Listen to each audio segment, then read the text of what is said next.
L'or a explosé en 2025, une hausse spectaculaire de 70% en dollars, un record absolu. Le cours a franchi la barre symbolique des 4 600 dollars, l'once récemment, un sommet historique.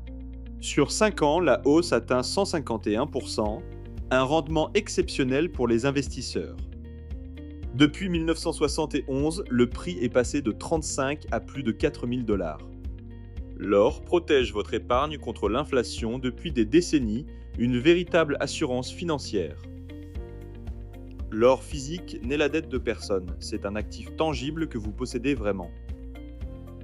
Sa rareté et son inaltérabilité expliquent son statut de réserve de valeur depuis plus de 5000 ans. Dans les années 70, l'or a bondi de plus de 1300% lors d'une inflation forte.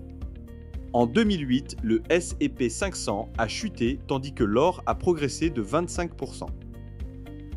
Pendant la pandémie mondiale, l'or a atteint des sommets historiques, valeur refuge en temps de crise.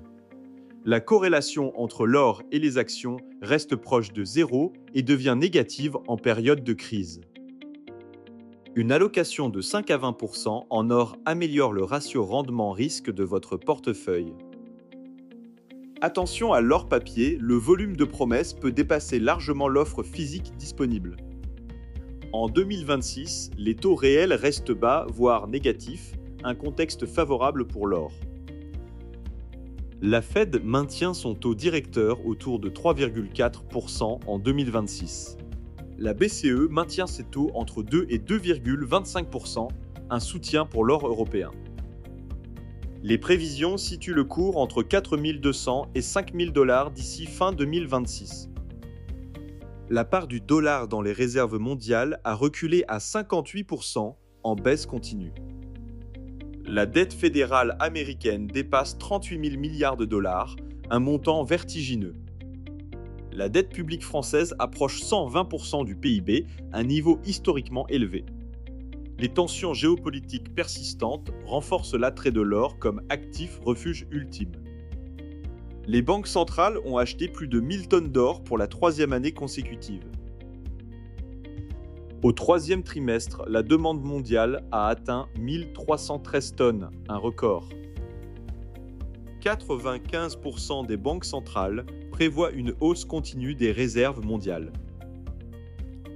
Les particuliers affluent vers les pièces et lingots, poussant la demande à des niveaux records. L'offre minière reste peu élastique. Cette tension structurelle soutient durablement les prix. Attention, un rebond inattendu de la croissance ou des taux réels pourrait provoquer une correction. Entre 1980 et l'an 2000, le prix de l'or a été divisé par 3. Pour limiter le risque diversifié et utiliser le DCA, achetez régulièrement des sommes fixes. Pour investir en France, 3 options principales, l'or physique, les ETF or et les actions minières. L'or physique offre l'absence de risque de contrepartie et une exonération de TVA en France. Ses inconvénients sont la prime à l'achat, les frais de stockage, d'assurance et le risque de vol. À la revente, la taxe forfaitaire en France est de 11,5% du prix de vente. Le régime des plus-values taxe à 36% avec exonération totale après 22 ans. Les ETF offrent simplicité, liquidité et frais de gestion faibles de 0,09%. Les ETF impliquent des frais récurrents et une fiscalité au prélèvement forfaitaire de 30%. Les actions minières offrent un potentiel supérieur mais une volatilité et des risques plus élevés.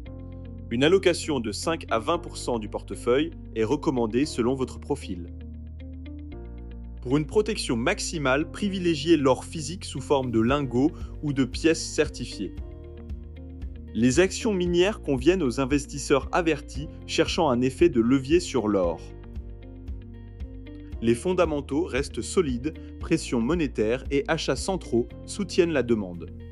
Le timing importe, ne placez jamais toute votre épargne en une seule fois, étalez vos achats.